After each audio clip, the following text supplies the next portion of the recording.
Europe's scorching heat is gradually moving east, and for millions of people across the continent, the worst may not be over yet.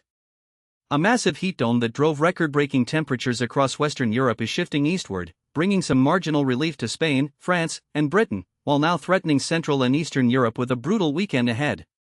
This is Europe's second heat wave in just 2 months. The numbers are staggering.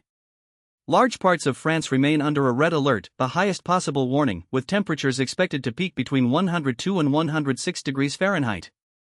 Germany is under an extreme heat warning, with highs forecast between 97 and 106 degrees through at least Sunday. London and southeast England are still under a red warning as well, with the British capital potentially hitting nearly 97 degrees Fahrenheit on Friday. And while much of Spain has seen some cooling, Spanish officials estimated using statistical analysis that the heatwave has already caused 212 deaths in that country since Sunday alone. Cities like Prague, Vienna, Belgrade, Zurich, and destinations along the Croatian coast are now bracing for dangerously high temperatures as the heat dome continues its eastward march. Beyond the human toll, Europe's infrastructure is buckling. Electricity grids and rail systems have been strained across multiple countries. In Paris, authorities have suspended outdoor sports events and imposed a temporary ban on buying or drinking alcohol in public, all in an effort to ease pressure on the healthcare system. Part of what makes this so alarming is that Europe's built environment simply wasn't designed for this. Homes, schools, and businesses across the continent were constructed for a cooler era. In Britain, many buildings were even built to retain heat, exactly the wrong design for a heat wave. Air conditioning remains uncommon and politically contentious in France, and high energy prices keep many British residents from installing it. Even in traditionally hot Mediterranean cities, newer construction often traps heat rather than shedding it.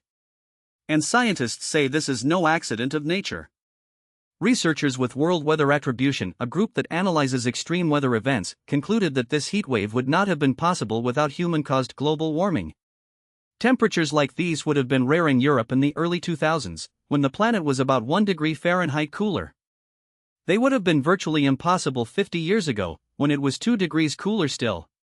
Scientists are unequivocal: heat waves are becoming hotter, more frequent, and longer lasting, and Europe is warming faster than any other continent on Earth.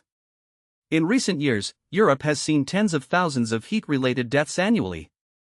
If you or someone you know is in an affected area, the basics matter most: stay hydrated, block out afternoon sunlight from your windows, use cool mists or damp cloths on your skin, and seek out air-conditioned public spaces like museums or cathedrals.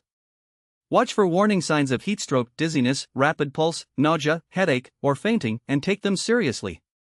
Europe's heat wave is shifting, but it is far from finished, and as this story makes painfully clear, it's part of a much longer and more dangerous trend that the continent, and the world, will have to keep reckoning with.